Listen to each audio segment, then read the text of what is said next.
O emagrecimento além da balança. Qual é o verdadeiro impacto do emagrecimento na sua vida? E hoje eu vim aqui, na verdade, convidei o meu marido, Dr. Rômulo Tafuri, ortopedista, para a gente falar um pouquinho a despeito da dor. O que o peso impacta no controle da dor? Olá, muito obrigado pelo convite. Quase uma intimação, né? Vamos falar um pouquinho aqui sobre a dor, sobre o impacto que o peso vai ter nesse acompanhamento, no tratamento da dor. Obrigado pelo convite. Eu sempre recebo os meus pacientes no consultório e eles me falam assim, tá, Annelise, eu tenho que emagrecer por quê? É pra estética? É pra eu me vestir em roupa? E eu sempre conversava com eles e falava assim, não, olha, veja bem, a gente sabe que hoje a obesidade é uma doença crônica, você vai ter um impacto benéfico no sentido de prevenir doenças crônicas como diabetes, o infarto, o AVC, síndrome metabólica, esteatose, mas parecia que faltava alguma coisa, não é verdade? E aí nós começamos a conversar a despeito o que o peso impacta em outras áreas do corpo. O peso, para você como ortopedista, qual o impacto do peso, exemplo, no quadril do paciente? Bom, a gente sempre tem que pensar que o peso ele vai estar, de certo modo, afetando negativamente todas as estruturas do corpo, né? Por quê? Você tem, pensando ali em articulações, você vai ter uma sobrecarga mecânica. Quanto mais peso, mais você vai ter atuando ali numa articulação. E a articulação tem a função de quê? Movimento, né?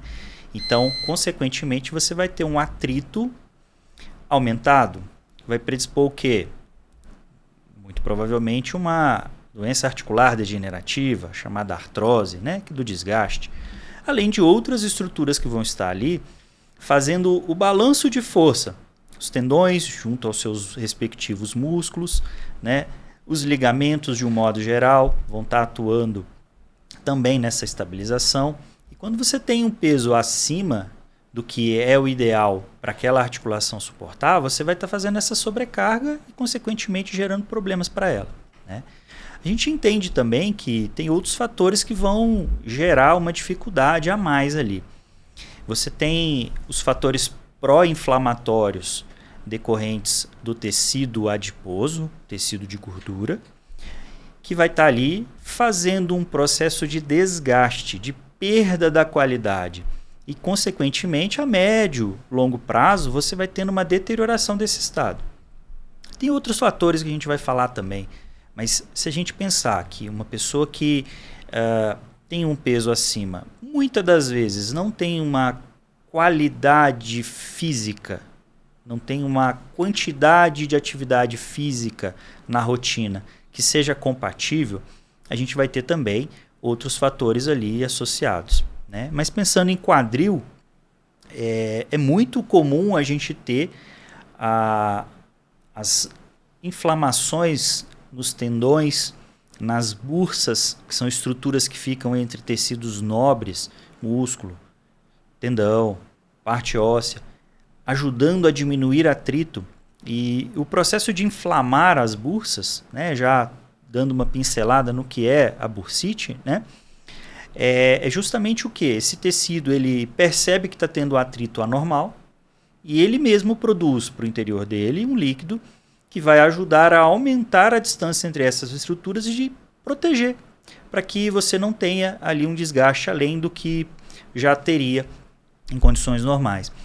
E vai gerar, às vezes, uma necessidade de uma pausa nas atividades, seja elas atividades físicas, atividades rotineiras de trabalho, atividades de contato no dia a dia com as atividades de casa mesmo, né?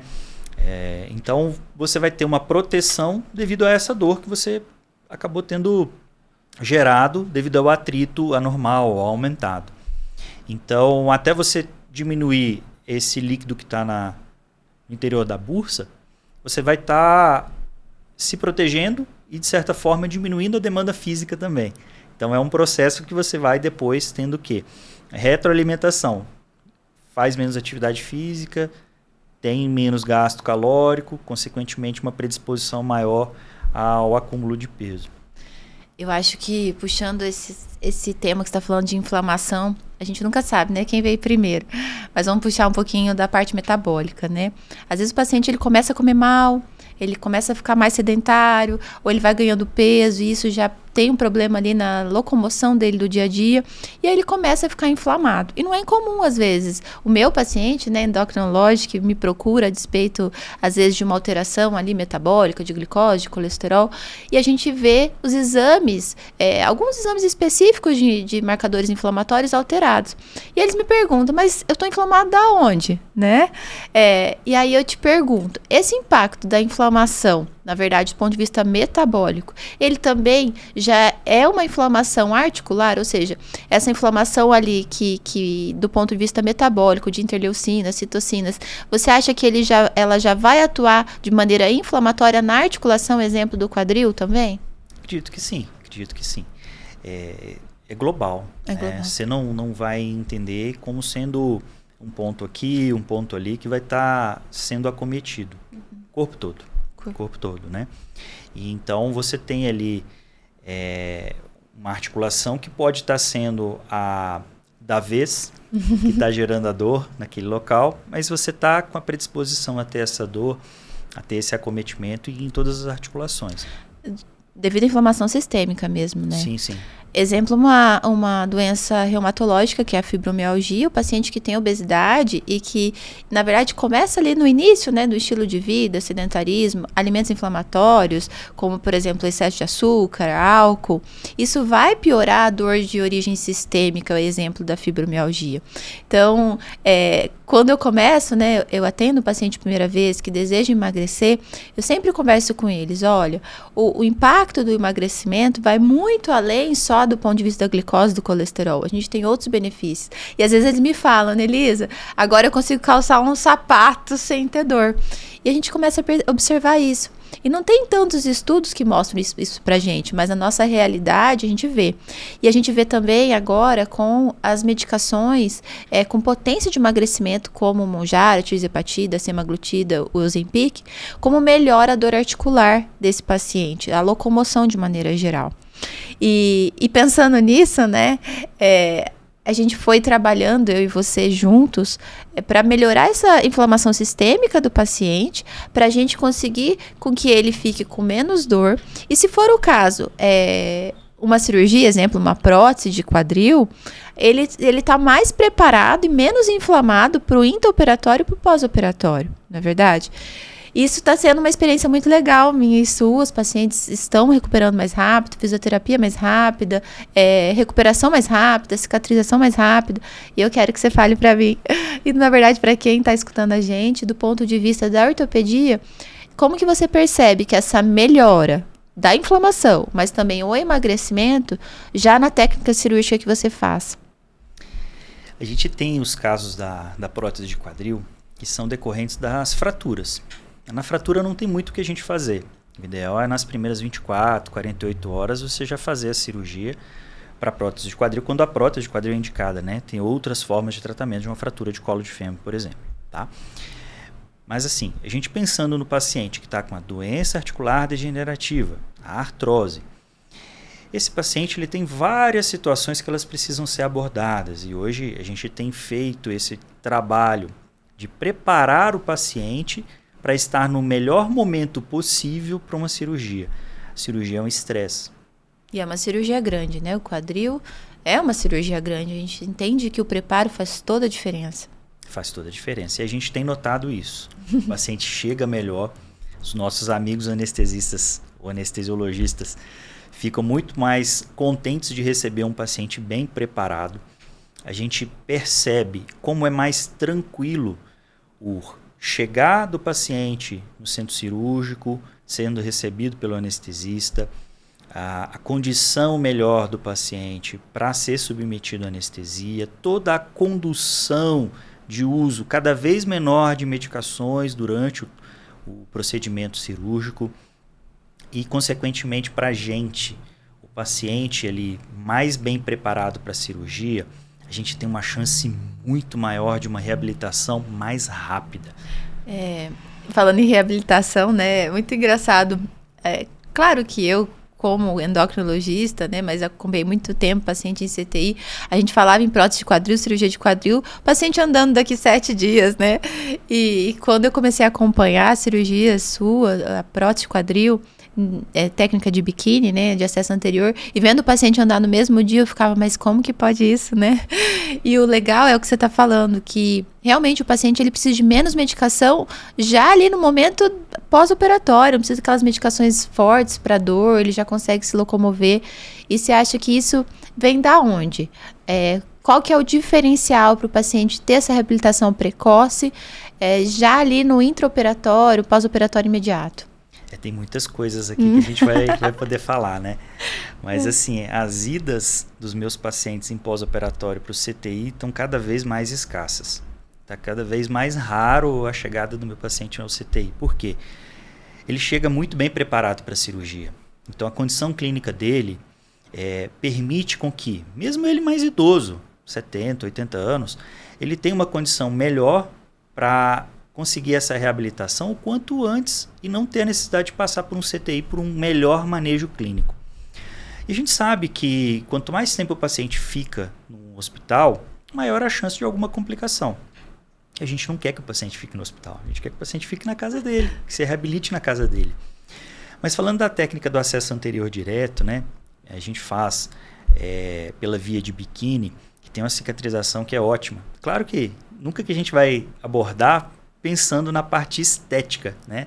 O ortopedista está muito pensando na parte funcional, de trazer o paciente com todas as funções possíveis a mais depois dessa cirurgia, né? Tentar restaurar ao máximo todas as habilidades que ele tinha, que ele consiga retornar ao convívio diário, que ele consiga brincar às vezes com o neto, com o filho, que consiga brincar às vezes sentado, agachado, ajoelhado, né, que possa, às vezes, alguma atividade física que ele deseja, né, sabendo dos riscos e benefícios de tudo isso, né, ele possa cada vez mais retomar o que é do dia a dia dele, o que é do bem-estar dele, o que vai trazer felicidade para ele, né.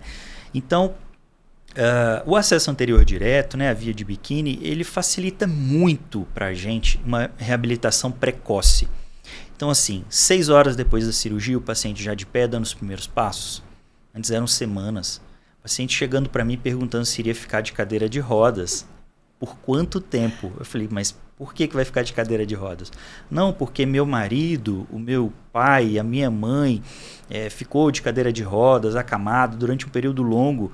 E a gente já olha assim, não. Estou te operando para você andar, estou te operando para você retomar cada vez mais rápido as suas atividades do dia a dia. Então, assim, o acesso anterior direto, retomando, né, eu vou divagando às vezes, o que a gente tem de intenção? É um acesso que ele não vai ter grandes traumas aos tecidos que dão estabilidade. Então, essa técnica, quando bem executada, e a gente planeja sempre para que a execução seja perfeito só Deus, mas a gente tenta sempre fazer o nosso melhor. E quanto mais próximo disso, a gente tem a visualização de um paciente que está cada vez mais rápido retomando as atividades, né? E isso passa pelo início ali, as primeiras 24 horas, já colocar de pé, já colocar andando, controlando bem a dor do paciente. Isso aí, com o acesso anterior direto, você não tem cortes em tendões. Ela é minimamente invasiva. Vamos dizer, minimamente invasiva, tem um pouquinho de controvérsia na hora de falar, né? Mas assim, agride menos, né? Então assim, o paciente que ele não tem corte em tendão, ele tem uma cápsula da articulação que vai ser cortada, mas depois vai ser reinserida. Ele tem todos os componentes que possibilitam a estabilidade, a percepção da estabilidade, a percepção do corpo no espaço preservados. Então, a chance de complicações com uma prótese bem implantada, do ponto de vista mecânico, de sair do lugar, a prótese, por exemplo, é mínima. É uma chance que é praticamente como se a própria articulação nossa fosse sair do lugar. A gente vai pensar o quê? Um trauma de grande energia, né? E a gente conseguindo com o paciente, né, clinicamente bem preparado, ele vai estar andando muito rápido. E isso é o que eu digo para o paciente. Com 3 semaninhas eu quero que você tenha aquela muletinha ali só se você der um desequilíbrio. Eu quero que já está com você livre. Então, a depender de cada paciente, um paciente que está bem condicionado para uma cirurgia, às vezes com 3 semanas ele já está livre da muleta. Às vezes é ajuste fino do padrão do andar, que a gente chama de marcha, né? E, consequentemente, o padrão de dor num pós-operatório desse é cada vez menor. É um controle muito maior que a gente tem comparativo com os pacientes que a gente fazia cirurgias nos métodos tradicionais, vamos dizer assim, né? Acesso posterior, acesso lateral.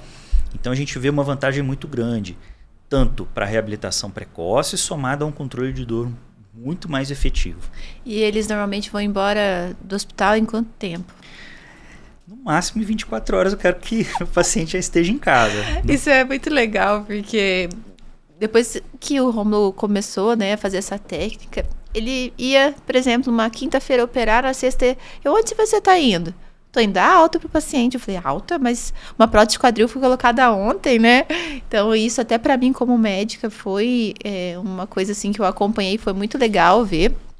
E aí, por que eu entrei nessa história, né? Eu vou contar para vocês um pouquinho a história de uma paciente nossa em comum, que a princípio ela era paciente do Rômulo e tinha indicação de prótese de quadril. Só que ela estava já num grau de obesidade importante, né? Um IMC ali grau 2. E o Rômulo conversou com ela e falou, olha, para sua segurança, já era uma paciente acima de 65 anos, o ideal seria que você emagrecesse para que a gente evitasse as maiores complicações dessa cirurgia. E ela já era minha paciente, ela chegou até mim falando, Elisa, eu preciso emagrecer. Eu falei, você precisa? Por quê? Porque a gente sempre tem que entender por que você quer fazer isso. Você quer emagrecer por quê? Da onde vem a motivação interna do seu coração? Né? Porque hoje o nosso meio ele é condicionado a gente ganhar peso e não perder. E ela me falou, porque eu quero operar. Porque eu não quero mais ter dor. Falei, então, vamos lá. E o Rômulo falou, a senhora vai passar comigo novamente. A partir do momento que a senhora emagrecer, a gente vai marcar sua cirurgia. Agora você vai ficar com a Anelisa. E daí a gente começou todo o acompanhamento. Ela realmente era uma paciente que estava muito inflamada do ponto de vista metabólico. Tinha algumas alterações cardíacas também. E a gente começou o processo de emagrecimento, mudança de hábitos, frisando muito a questão da alimentação, que já era uma paciente com antecedência de italiano, né? Gostava muito de massa, era uma dieta rica em carboidrato, um intestino ruim, né? Porque não tinha fibra, não tinha fruta. E a gente começou toda essa mudança. Primeira coisa, olhamos para os hábitos dela. Vamos mudar a alimentação? Vamos tomar água? Vamos dormir direito? Vamos fazer atividade física? Aí ela parou e falou assim, Anelisa, mas eu tenho muita dor. Eu não consigo fazer atividade física. Falei, então vamos com calma. O que você consegue fazer? O Rômulo me liberou apenas a fisioterapia. Falei, então a gente vai trabalhar com a fisioterapia. E aí nós começamos. Primeiro passo, mudamos a alimentação, mudamos os hábitos e começamos sim com medicação para o tratamento da obesidade. Porque a obesidade é doença crônica e leva N consequências. Então a gente começou a medicação para ela, ela perdeu peso ao longo de alguns meses e o mais legal, a comparação dos exames dela iniciais e depois. Ela já era uma paciente que foi operar praticamente sem marcadores inflamatórios com a perda de peso. E aí, eu devolvi ela para o Rômulo e falei, tarefa cumprida aqui, agora é hora de você operar, né, conversarem sobre o planejamento cirúrgico. E aí, conta um pouquinho da história dela depois. Só paciente querida, né? Maravilhosa. A família dela, muito participativa, muito aderente a ajudar, né, na recuperação. E na verdade, assim, ela tem a artrose dela, que foi tratada, né, do quadril direito. E a gente fez essa técnica do acesso anterior direto. E com 3 semanas de pós-operatório, ela já estava pedindo para eu marcar o outro lado, o quadril esquerdo. E assim, a gente fez recentemente o lado esquerdo dela. Já tá ótima, mandou mensagem ontem dizendo que já tinha abandonado as muletas e que a nossa fisioterapeuta Camila que talvez fosse brigar com ela, porque não era na hora. Aí, claro, né, orientei da nossa parte aqui e assim, tá se sentindo super bem. Mas uma coisa que a gente não falou é que a dor maior que ela tinha era nos joelhos. A dor dos joelhos é que limitava mais do que a dor do quadril. E hoje você pergunta para ela como estão os joelhos, nem lembra de dor. Por quê? Ela tinha uma sobrecarga nos joelhos decorrente da artrose do quadril. O movimento do quadril fazia com que ela compensasse e a articulação imediatamente abaixo ali, o joelho, era quem estava tendo essa sobrecarga e, consequentemente, sentindo muito mais. E a limitação da atividade física dela era grande nesse sentido aí, de que ela tinha os movimentos dos 2 quadris limitados e um joelho direito que doía mais e um esquerdo que oscilava entre doer muito e doer razoável, se é que existe essa classificação aí, né? Mas depois das cirurgias, imediatamente depois da cirurgia do lado direito, ela 2 semanas, 3 semanas, ela, doutor, já não sinto mais dor no joelho a ponto de me incomodar. Agora o que está me incomodando é o esquerdo. Por isso que ela pediu com 3 semanas para já operar o lado esquerdo.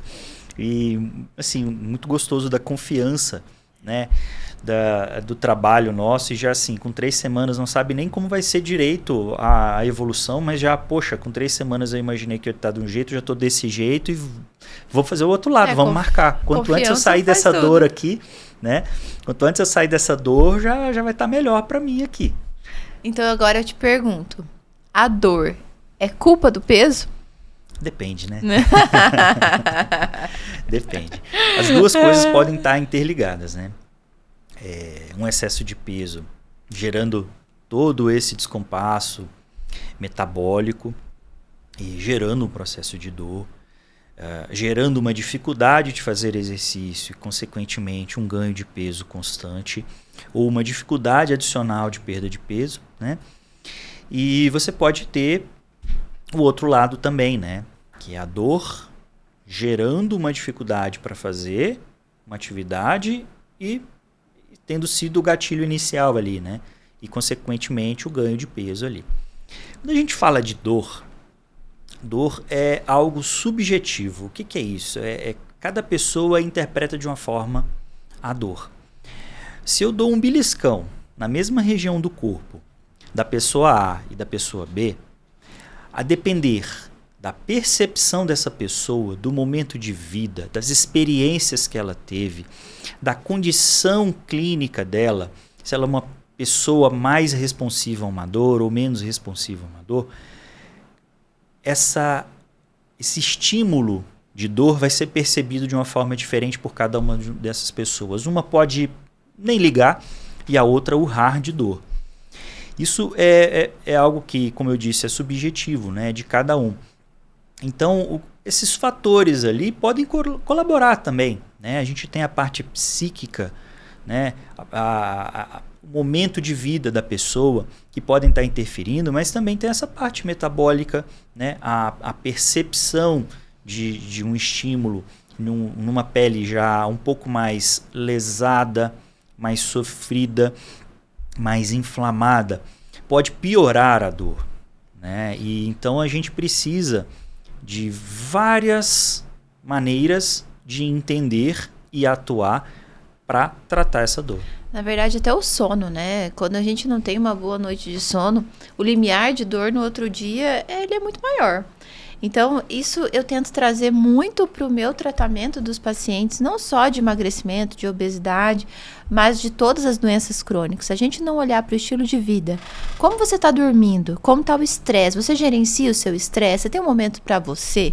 Você tem um hobby, você descansa, não só as articulações, mas você descansa a sua mente, religião, fé, espiritualidade. Então, acho que tudo isso anda junto. Para depois a gente olhar para a alimentação, para a atividade física e, de fato, entender onde começa, né? Não é só olhar, hoje em dia nós temos medicações maravilhosas para o tratamento da obesidade, vou usar e resolver os problemas. Não, não é bem assim. Porque a gente também tem uma situação. Se você vai lá, usa a medicação de qualquer jeito, você vai ter o famoso efeito rebote, porque você não tratou a causa do problema, você não mudou seu estilo de vida, não é verdade? Isso a gente vê também dessa paciente, né, voltando, que a gente estava conversando a despeito dos joelhos dela. Ela é uma paciente que tem lipedema. E o lipedema, a gente sabe que além de todo o processo inflamatório, porque é uma doença inflamatória que não tem cura, tem controle, ela tem uma alteração nas articulações, em joelho valgo, e eu queria que você falasse um pouquinho a respeito do lipedema nas articulações. Então, é uma dificuldade muito grande pra gente, né? Porque o paciente, ele nos procura, ele quer ficar livre da dor. Só que a gente, infelizmente, não consegue tirar com a mão, como muitas das vezes eles desejam. E o processo, às vezes, vai ser um pouco lento. E uma das coisas que atrapalha bastante a gente a ser mais rápido, a controlar a dor, trazer qualidade de vida para a pessoa, é justamente o lipedema. E ele tem sido cada vez mais frequente no nosso meio.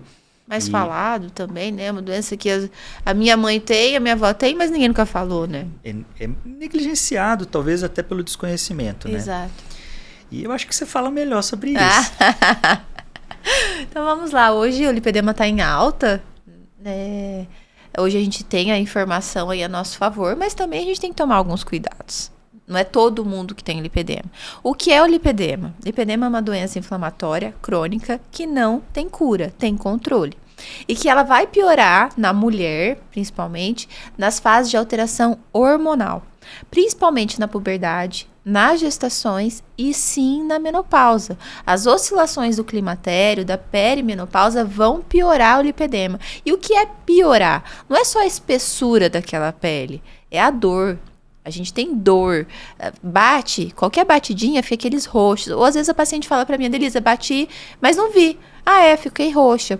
Também tem muito inchaço. Então, isso é o lipedema. É o que incomoda, o que traz desconforto, que vai tirar a qualidade de vida dessa mulher. Então, quando a gente se depara com lipedema verdadeiro, né, desse, que não é só estética, claro que tem aquele aspecto de casca de laranja, que parece uma celulite mais acentuada, mas não é. Que pior, exemplo, a mulher vai fazer uma drenagem, sai da drenagem com mais dor. Tem que ficar atento, porque não é toda drenagem que a mulher que tem lipedema pode fazer. Então, é a sintomatologia do lipedema que a gente tem que ficar atenta. E como trata, né? Bom, como eu disse, é uma doença inflamatória crônica. E hoje a gente sabe que os alimentos inflamatórios é o que piora o lipedema. Quem tem lipedema tem que ter autoconhecimento. O que me inflama? Eu vou falar aqui, de maneira geral, o que eu vejo que mais inflama o paciente que tem lipedema. Primeiro, o álcool. Segundo, açúcar. E terceiro, a gente vai excluir alguns alimentos. Não é para sair daqui excluindo glúten, lactose, não. É para você ter autoconhecimento. Se conheça. Será que se você exagerar na farinha branca, no glúten, vai piorar? Vai ficar mais inchado? Vai doer mais? Vai ter aquela sensação de peso? Vai ficar roxo? Então, é aí que você tem que olhar. Realmente, aquele alimento é o que mais me inflama. Aí você vai me perguntar, e eu não vou comer nunca mais? Aí nós temos estratégias. É claro que o equilíbrio, ele é tudo. Eu sou super a favor do equilíbrio. Eu sou totalmente contra a restrição. Mas o equilíbrio é tudo. E claro, hoje nós não temos um consenso em literatura que vá nos falar tal medicação trata lipedema. Mas existem alguns suplementos e a própria tirzepatida, o próprio Mounjaro. A gente tem visto, sim, benefícios importantes na mulher que tem obesidade / sobrepeso. Quando tratado com o Mounjaro, melhora os sintomas do lipedema, mas tenham cuidado. Essa mulher que está usando medicação, ela também come melhor, ela está fazendo atividade física, ela está se cuidando. Então, a gente tem esse viés, mas realmente essa junção ajuda muito no controle do lipedema. E claro, aí medidas mais mecânicas, como meia de compressão, a própria drenagem, tecnologia, como a gente tem, né, no consultório Velarium, que diminui a inflamação local e ajuda muito no controle dos sintomas e na quebra daquele tecido de gordura.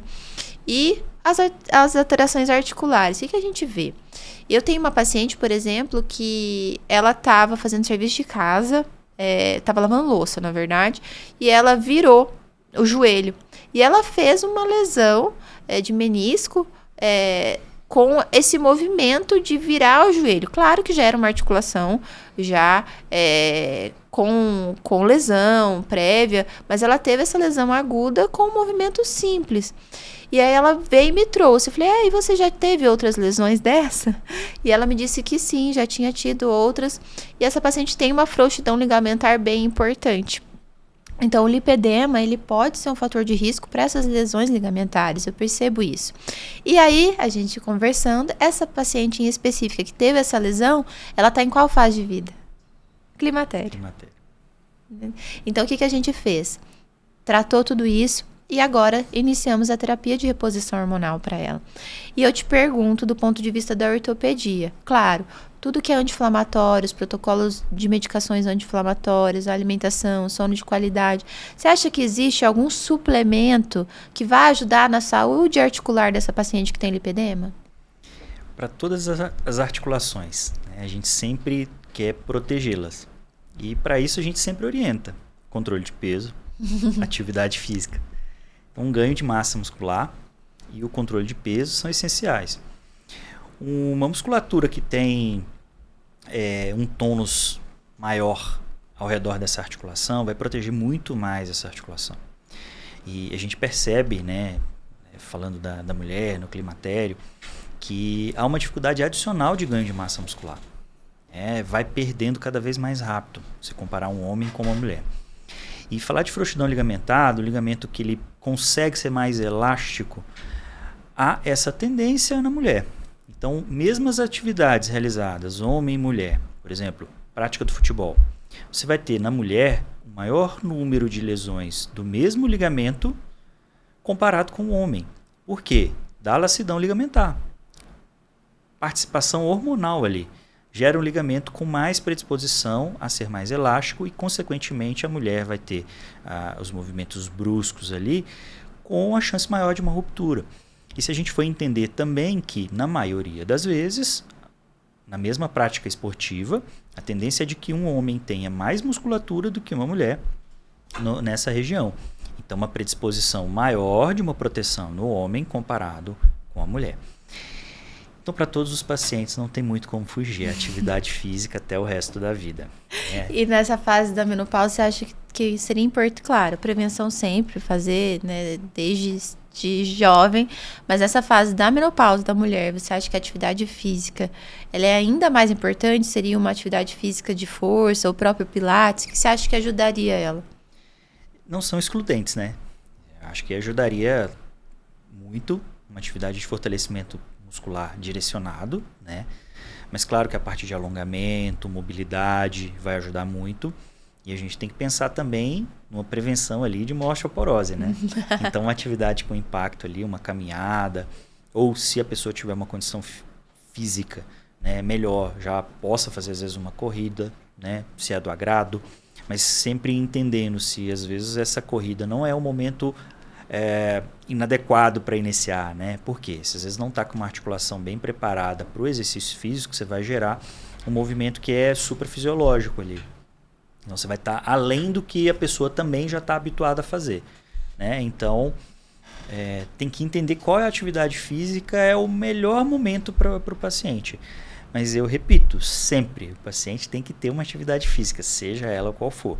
E se você me perguntar qual é a melhor atividade física, eu vou te responder sempre assim: a melhor atividade física é a que o paciente começa e não deixa de fazer. Não adianta você falar para um paciente fazer uma atividade física que ele não gosta. Imagina uma pessoa que tem trauma com água. Vai pedir para a pessoa nadar? Vai pedir para a pessoa fazer uma hidro?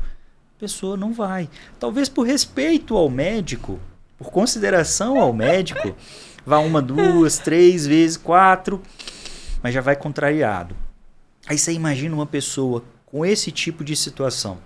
Se ela está tentando tratar uma dor, a potencialização do estresse mental de enfrentar um trauma não vai potencializar essa dor? Então, assim, a melhor atividade física é aquela que a pessoa gosta de fazer. E a que faz. E a que faz. Ou aquela atividade física que a pessoa não odeia fazer. Tem muitas pacientes que não gostam de atividade física de jeito nenhum. Então, assim, vamos ver qual que não te gera tanto estresse para você fazer, que você faça com um humor um pouquinho melhor. Quem sabe, às vezes, você até gosta de fazer, né? E aí, aproveitando a questão da prevenção da osteoporose, eu sempre faço lá no consultório a bioimpedância, né? E lá na bioimpedância tem uma avaliação que fala ossos. E os pacientes ficam assim, mas ossos dá para medir, né? O meu osso, na verdade, são os minerais, cálcio, fósforo, enfim. E aí eu falo, olha, se você for no ortopedista, eles vão te falar o seguinte, faça atividade física para prevenir osteoporose. Existe fortalecimento ósseo, sim, com a atividade física. E o que você falaria para os nossos pacientes que estão aí, que já emagreceram também, porque lembrar que o emagrecimento de forma abrupta e irresponsável, que é aquele emagrecimento que as pessoas acham que é o normal e não é, que é fique sem comer e vai emagrecer 10 quilos em um mês, a gente faz desnutrição, perca de minerais como cálcio, fósforo e magnésio. E isso não é saudável nem para o corpo e muito menos para os ossos. Então, no seu ponto de vista do ortopedista, o que você acha desse emagrecimento que a gente está vendo aí sem acompanhamento médico, de maneira totalmente sem algum planejamento, baseado em dietas extremamente restritivas? O que você pensa disso? Bom. Joguei, né? É difícil a gente falar desse tema porque a gente tem que ter muito critério no que vai falar para às vezes não ser mal interpretado, né? E às vezes até a gente não desabafar, né? Mas enfim, há bons profissionais em todas as áreas e há profissionais que você deve evitar em todas as áreas. Mas às vezes nem busca o profissional, né? Hoje a gente vê, infelizmente, o mercado irregular, as pessoas usando a medicação de maneira sem acompanhamento médico.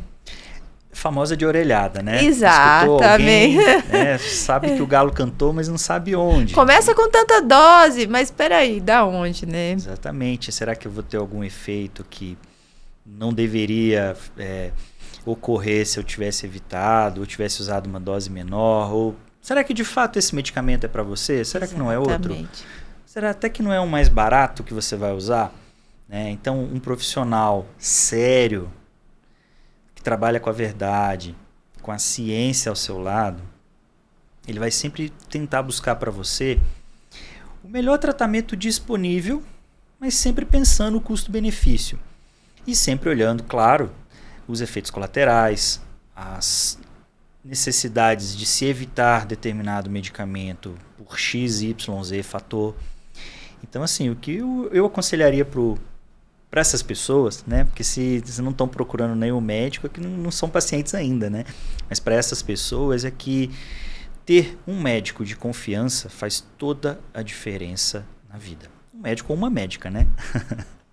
É igual sua paciente com 3 semanas já tá largando a muleta, né? Isso é confiança. Confiança em todo o processo, como foi toda preparada. E também isso vai refletir lá no pós-operatório. Então, acho que essa relação médico-paciente ela é muito legal e a verdade tem que sempre prevalecer porque nosso papel aqui é sempre oferecer o melhor ao paciente, mas lembrando, a saúde em primeiro lugar. Então, restrição leva à compulsão. Então, às vezes a gente acha que hoje eu estou usando uma medicação, vou me restringir ao máximo, não vou comer nada para eu emagrecer 10 quilos em um mês, isso vai ser benéfico? Será? E a compulsão que vem depois? E o ganho de peso que vai, às vezes, até além do que tinha antes, né? Porque o nosso corpo ele é muito inteligente, a obesidade é uma doença crônica, ela cria mecanismos para driblar aquele emagrecimento. Porque ela entende que o maior peso da vida é o normal para aquele corpo. Então, ela vai criar mecanismos, às vezes outros padrões alimentares, como a compulsão alimentar, como comer noturno, como comer emocional, para que você volte a ganhar peso e de maneira mais rápida, a partir do momento que você para aquela medicação. Então, a gente tem que tomar muito cuidado, sim, como está sendo esse emagrecimento. E, claro, voltar ao início. Qual é seu estilo de vida? Não adianta nada você parar de comer, mas continuar bebendo, não estar dormindo, estressado. Você vai ter reganho de peso. Ou não manter uma atividade física que você goste. E pior, qual é o seu padrão alimentar? Por que você tem descontrole na comida? É compulsão? É comer emocional? É comer noturno? O que está acontecendo? Qual fase da vida você está? Você está na menopausa? Porque tudo isso interfere. É o seu metabolismo. que tá realmente, nesse momento, não tá a seu favor. Até o próprio homem, né? A tal da andropausa. Recebo muitos pacientes que falam, doutora, eu queria ver minha testosterona. Tá, mas por quê? O que tá acontecendo que você quer ver sua testosterona? E aí eu te pergunto da parte da ortopedia, né? Essa parte hormonal, principalmente no homem. A testosterona baixa numa fase ali de andropausa, você acha que tem impacto na articulação, no osso? Como funciona? Sim, tem um impacto, né? A gente tem sempre que entender que a pessoa tem que estar na homeostasia, né? No padrão dela ali dentro dos valores. Se está muito baixa, vai causar efeito, né? Vai ter uma perda considerável. E também você não pode deixar em níveis alarmantes, né? Aumentados em níveis alarmantes, que vão ter várias outras consequências ali, né? Acredito que o endocrinologista fale melhor ali, né? Mas com relação à parte do conhecer o hábito da pessoa, não só o hábito alimentar, né? E hoje a gente tem visto tantas informações, acesso à informação e uma necessidade de que a pessoa tem que estar ligada o tempo inteiro a tudo. Isso tem gerado pessoas com insônia, pessoas que não fazem atividade física, pessoas que não se relacionam dentro da família, pessoas principalmente que não se conhecem. Tela, né? Comparando sempre ao que a gente está vendo ali na tela. E a gente sabe que aquilo não é real. Até o corpo, né? A gente vê um corpo, eu quero ter esse corpo. Será que aquele corpo é real? E além da pessoa não se conhecer, ela começa a deturpar a si mesma, né? A querer ser igual a outra pessoa, a querer ter o que a outra pessoa, em teoria, tem, fazer o que outra pessoa tem feito. Isso gera um componente ali de obrigação e uma necessidade, às vezes, que a pessoa começa a mudar focos de coisas simples e que sempre deram certo, que sempre trouxeram felicidade para a pessoa, né? Então, esse ajuste, a pessoa precisa fazer, olhar para si mesma, entender o que ela é. Muitas das vezes, nesse estresse, o que a pessoa acaba fazendo? Eu tive um dia horrível. Qual que é a minha recompensa? Vou pedir um iFood. Eu quero um doce. Agora eu vou querer beber um pouco mais porque eu vou me desestressar, porque...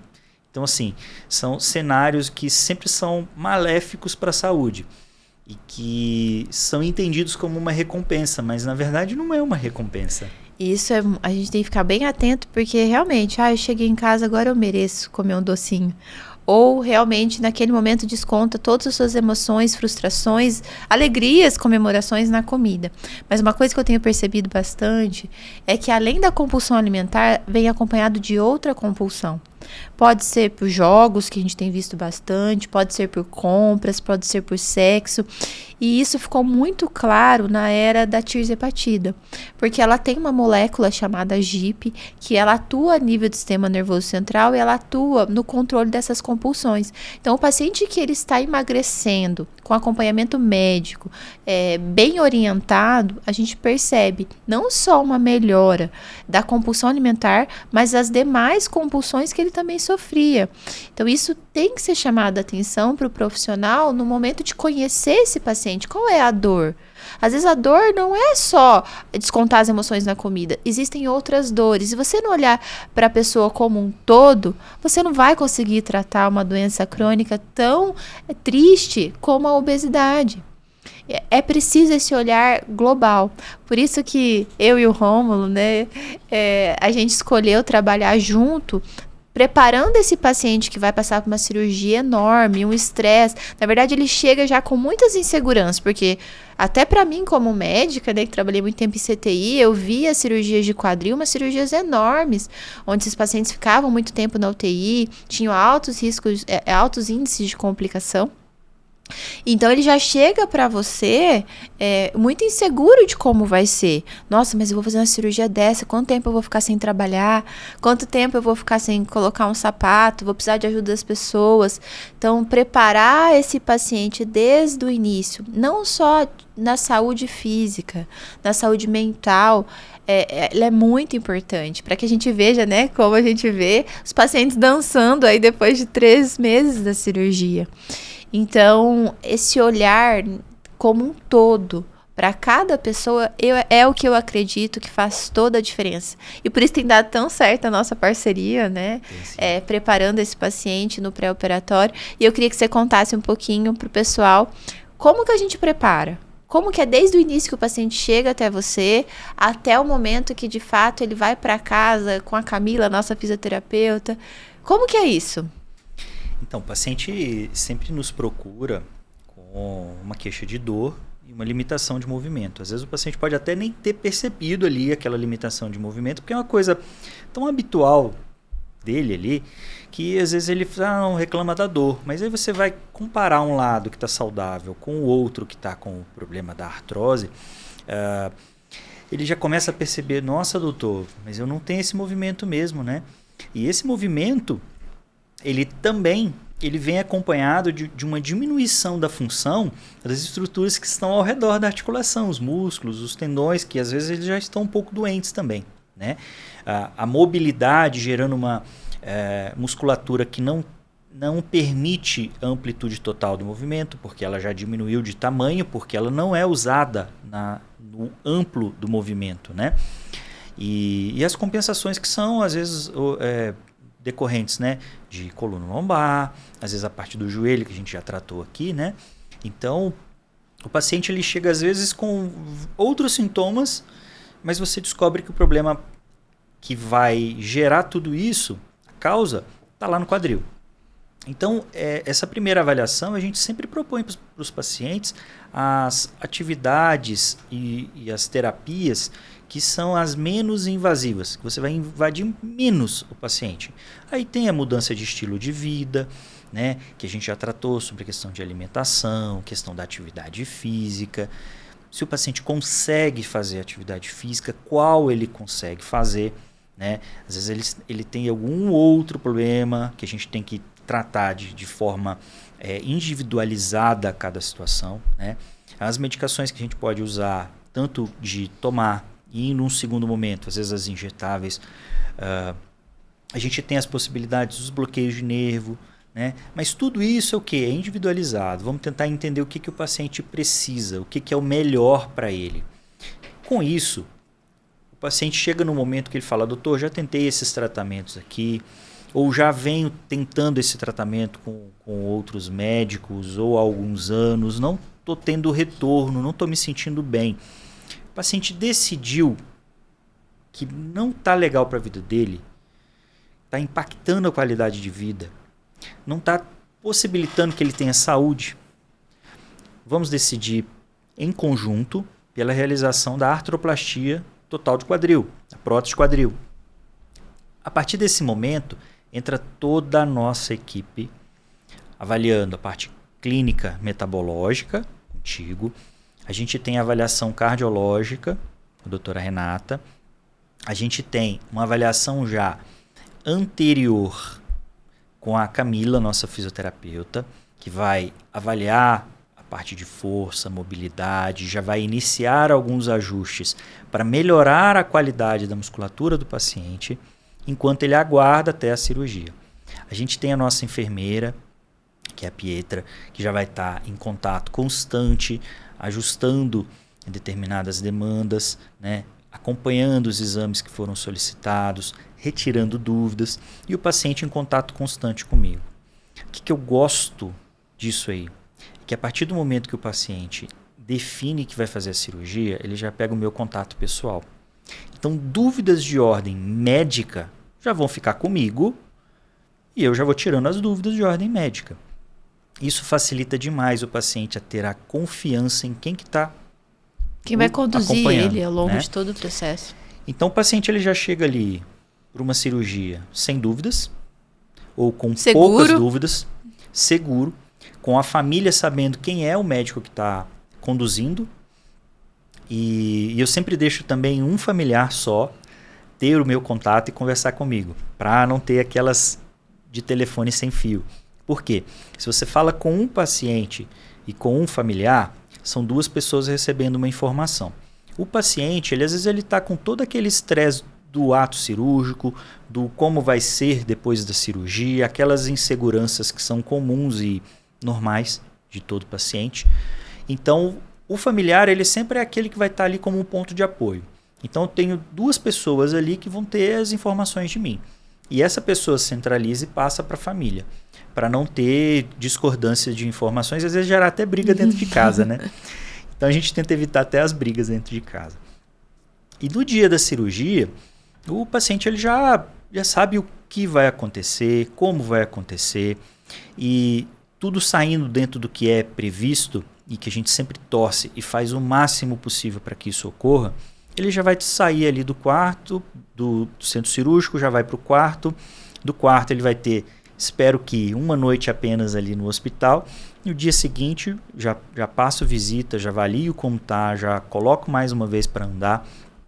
E tudo estando bem, como normalmente tem acontecido, graças a Deus, paciente de alta para casa. Aí entra a Camila, fazendo a parte da fisioterapia na casa do paciente. Por quê? Por mais que seja mais preservadora essa cirurgia, é muito mais cômodo para o paciente fazer a fisioterapia no ambiente da própria casa. Você não ter grandes deslocamentos. Você tem ali uma condição muito melhor para o paciente fazer um repouso nos primeiros dias, diminuir aquela fase inflamatória, aquela fase que pode gerar um pouco mais de dor. E, consequentemente, o paciente fica mais aderente ao tratamento. E você consegue acelerar esse processo aí. E o paciente vai continuar indo até o consultório. Esse paciente meu no pós-operatório, ele tem a entrada aberta a hora que ele quiser, a hora que ele precisar, desde que eu esteja lá. Né? Então a prioridade é dele. Abaixo da minha família, a prioridade é do meu paciente. E esse retorno na primeira semana é muito importante para a gente entender como ele está, se está tendo dúvida, como que está a evolução, a cicatriz cirúrgica, como que está evoluindo, a ferida cirúrgica, né? E todo o contexto da reabilitação, para a gente checar, ver se tem algum ajuste que precisa ser feito. Aí a gente conversa diretamente com a fisioterapeuta, né? Então, semanalmente até as 3 semanas, né? É um retorno que é obrigatório comigo ali. Ah, doutor, estou bem no primeiro retorno, o segundo retorno que é na segunda semana, né, de pós-operatório.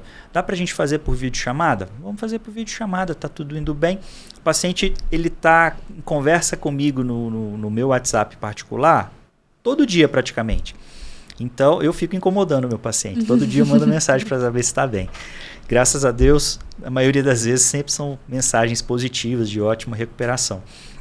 Então o paciente já fica muito mais à vontade, a família fica mais tranquila. Então eu tenho notado que está cada dia melhor para todos, né? Um médico que fica mais tranquilo, que a reabilitação está sendo bem executada, que o paciente está indo cada vez melhor, e um paciente que sente que tem um médico do lado dele ali.